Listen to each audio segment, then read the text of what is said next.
ત્યારે જ સાથે આજે જાહેર થયેલી આરબીઆઈ પોલિસી પર નિષ્ણાતોનો શું મત છે, આવો જાણીએ એક્સપર્ટ શું કહી રહ્યા છે.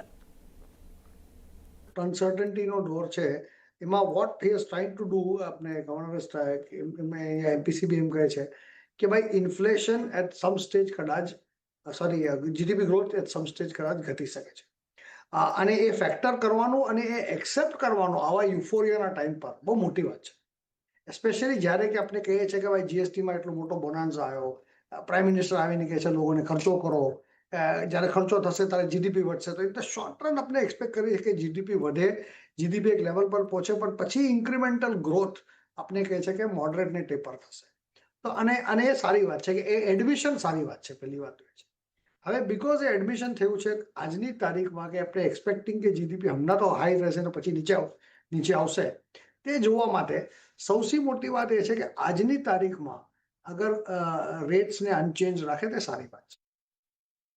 માર્કેટ એક અલગ સિગ્નલ આપી રહી છે અને આરબીઆઈ ગવર્નરે ચૂઝ કર્યું કે એની ઉપર વાત નથી કરવી, અને જે ઇલિક્વિડ માર્કેટ્સ છે comparatively credit market, loan market, એમાં ટ્રાન્સમિશનની વાત કરી કે એમાં 55-60 બેઝિસ પોઈન્ટનું ટ્રાન્સમિશન થયું છે, પણ માર્કેટ એ 1% રેટ કટને ડિસ્કાઉન્ટ કરી નાખી. બીજી વાત કે એમણે જે ઇન્ફ્લેશનના પ્રોજેક્શન્સ આપ્યા, મારા હિસાબે થોડાક 1.8% બહુ જ અગ્રેસિવ નીચેની બાજુ દેખાઈ રહ્યું છે, અને પછી 1.8% થી સીધા ડબલ થઈ જાય છે, મોર દેન ડબલ. 4% Q3માં Q4માં વાત થઈ રહી છે, 1.8 Q2, 1.8 Q3, પણ Q4માં સીધું 4%. તો એવું તે શું થઈ જવાનું છે કે સીધું મોર દેન ડબલ તમારું રેટ ઇન્ફ્લેશન વધી જાય, અને પછી એના કરતાં બી આગળ વધે છે 4.5% Q1 FY27. બટ ઓવરઓલ કહીએ તો મારા ખ્યાલ પ્રમાણે એક્સપેક્ટેડ લાઇન્સ ઉપર છે.